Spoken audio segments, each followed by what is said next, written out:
All right, a little history on Pinnacle Ridge Winery. I became interested in wine appreciation back in the early 80s.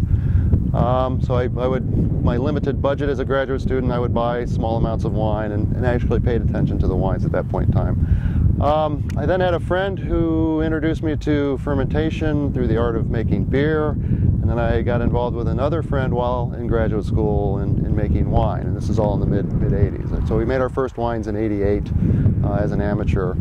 I ended up graduating in '88, moved out to Allentown from Wisconsin, started working at Air Products, and became very interested in starting a winery, as there were a few wineries in the area. Grapes were growing here, people were doing things. We bought the proverbial farm in 1990 with the intent of starting the winery, and I began a partnership with a gentleman who lives near us here, about 5 miles from here, by the name of Curtis Luckenbill, and he started planting grapes in '91. So we put 2 acres in at his farm in '91.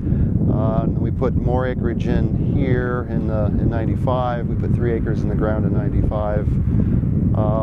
So that was the start of our vineyards. The winery, did not exist at the farm here when we purchased it, so we had to change things to make it a winery. And we had the barn in sufficient shape to make wine commercially in '93, and we were licensed in the fall of '93.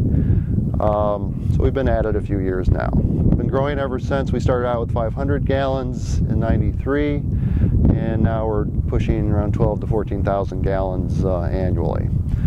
So it's been kind of a slow organic growth process. We started with the focus on sparkling wines. When we opened, we had 2 sparkling wines and 2 table wines. And we've maintained the sparkling wines, but we've expanded the table wines quite a bit. What we've discovered is a lot of people don't drink sparkling wines, and we needed the table wines to kind of fill out the business. As most people try to do, we try to live off of the shoulders of giants that were before us. So people have been growing grapes in this area since predominantly the '70s. And at the time, the hybrids were very popular and were being promoted by those in the ag world. So things like Baco and Seyval and Foch, Chalois, there's a number of different types, some of which worked, some of didn't.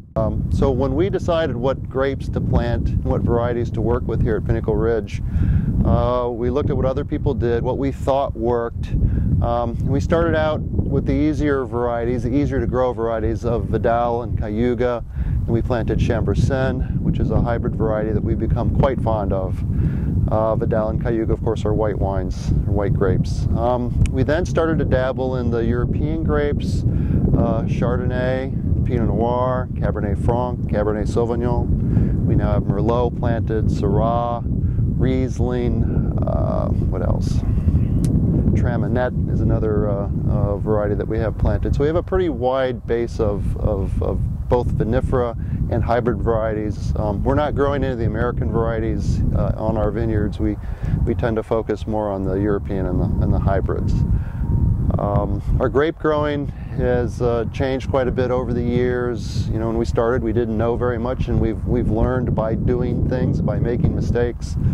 And now we really focus virtually all of our effort in the vineyards. And if we do that correctly, we don't have to work very hard in the winery.